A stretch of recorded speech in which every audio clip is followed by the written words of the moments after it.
adotaram costumes dos faraós, por isso que também eles são chamados de reis. E foi nessa época, provavelmente, do domínio que José viveu.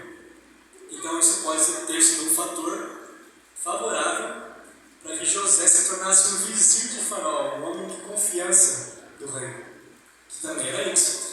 Detalhe, esse povo Ixo, eles tinham ascendência semítica. E José também não veio de Sem, mas os filhos de Sem, tem Sem, Jafé e Cã, né? Que não é. Então eles tinham um grau de parentesco. O que acontece? No segundo período intermediário da história, o faraó, que deu início à 18ª dinastia, e ele conseguiu retomar essa parte do Egito. Na história a gente pode chamar de Baixo Egito, né? O Alto Egito fica no sul e o Baixo Egito fica ao norte, ao contrário. Tanto até que o rio Nilo tem que nascer em algum lugar, né? Nascer no ponto mais alto. Por isso o Alto Egito fica ao sul. E daí, quando esse faraó de sangue egípcio mesmo, não Ixo, que seria só como poderia dizer, alguém que na verdade não fazia parte do povo mesmo, de sangue puro, ele quis, na verdade, destruir tudo que tinha resquício Ixo.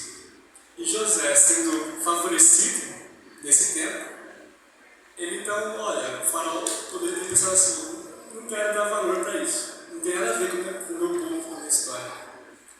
Então essa é uma curiosidade que eu trouxe para vocês. Pode passar a segunda.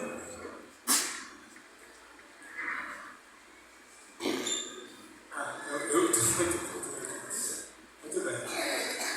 A próxima curiosidade dessa segunda é sobre a nomenclatura. Algumas vezes eu ficava em dúvida, quando que é hebreu, quando que é israelita, judeu, israelense, que confusão é essa mistura?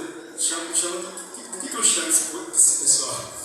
E daí vocês podem estar conferindo ali. O hebreu, ele se refere, o termo hebreu, se refere aos descendentes de Abraão. E esse termo vai ser utilizado mais constantemente desde o período que vai da escravidão do Egito até a entrada na Terra Prometida. O termo israelita vai se referir aos filhos de Israel, filhos de Jacó. E, no caso, esse termo israelita vai ser usado mais constantemente a partir da conquista da Terra de Canaã. E o termo hebreu ele vai sendo usado com menos frequência. E aí, a gente tem o termo judeu. O termo judeu é o seguinte, quando ele começa a ser usado mais na Bíblia? Após o período de exílio, na verdade, durante o período de exílio do povo do reino de Judá. Na história de Israel, a gente tem que primeiro, ele era um reino só, então teve ali os reis Saul, Davi, Salomão, e daí vem o seu filho Jeroboão, filho de Salomão. O povo estava descontente com o rei Jeroboão porque ele estava só imposto, tipo hoje assim. E daí o Jeroboão falou que ele não ia reduzir a carga de imposto, porque o povo ia mesmo, o lombo deles ia doer. Então o povo resolveu, também teve a profecia de Deus, né, sobre esse momento, mas aí o povo resolveu dividir. Aí ficou 10 tribos ao norte, que é o reino de Israel, e duas tribos ao sul, que ficou conhecido como o reino de Judá. E daí, alguns séculos mais tarde, o reino de Israel é destruído pela Síria. E daí eles foram espalhados pelos povos, não tem isso assim, da cultura deles. Mas ficou o reino de Judá ainda. Depois vai ser destruído pelos babilônios. Também ali com os edomitas, né? Tem o livro de Abacuque que fala de Deus dando uma profecia contra Edom, porque Edom, que era irmão de Israel, na verdade ele ajudou na destruição de Judá. É isso que se trata do livro de Abacuque. E daí, o reino de Israel é destruído, fica ali só o reino de Judá, que é composto das tribos de Judá e de Benjamim. A partir daí, então, todos os que pertencessem ao reino, mesmo que fosse outra tribo, era nomeado, recebia o nome de judeu. Então, a gente tem essa, como posso dizer, essa frequência maior com o período de exílio dos judeus, que eram do reino de Judá. E a gente tem também o termo israelense. Esse termo israelense ele é impróprio para se referir aos israelitas. E israelense é um termo para ser usado para se referir ao cidadão do Estado moderno de Israel. Então, não seria muito legal usar o termo israelita para definir os judeus como israelenses de hoje, nem israelense para definir israelita. Israelense é um termo mais novo que a gente tem. Terceiro, é a questão do presépio. Deixa eu só dar uma conferida no horário. Essa aqui eu acho que vai ser a última. Não tem mais, mas ele vai ter que eu vou diminuir. A impressão do presépio. Muito bem. Muitas vezes nós imaginamos como o nascimento de Jesus. Está lá no estábulo, é uma manjedoura, aí daí vem lá os pastores, vem os 3 reis magos. E daí está todo mundo reunido ali, os reis magos dão os presentes. Mas, na verdade, nem a Bíblia, nem o Espírito de Profecia dizem que eram 3 reis magos. A gente só deduz isso por causa dos presentes, que eram 3, né? Mirra, incenso e uma agora. E também, a gente não tem a informação de que esses reis magos chegaram junto com os pastores. Os pastores foram no mesmo dia. Eles chegaram.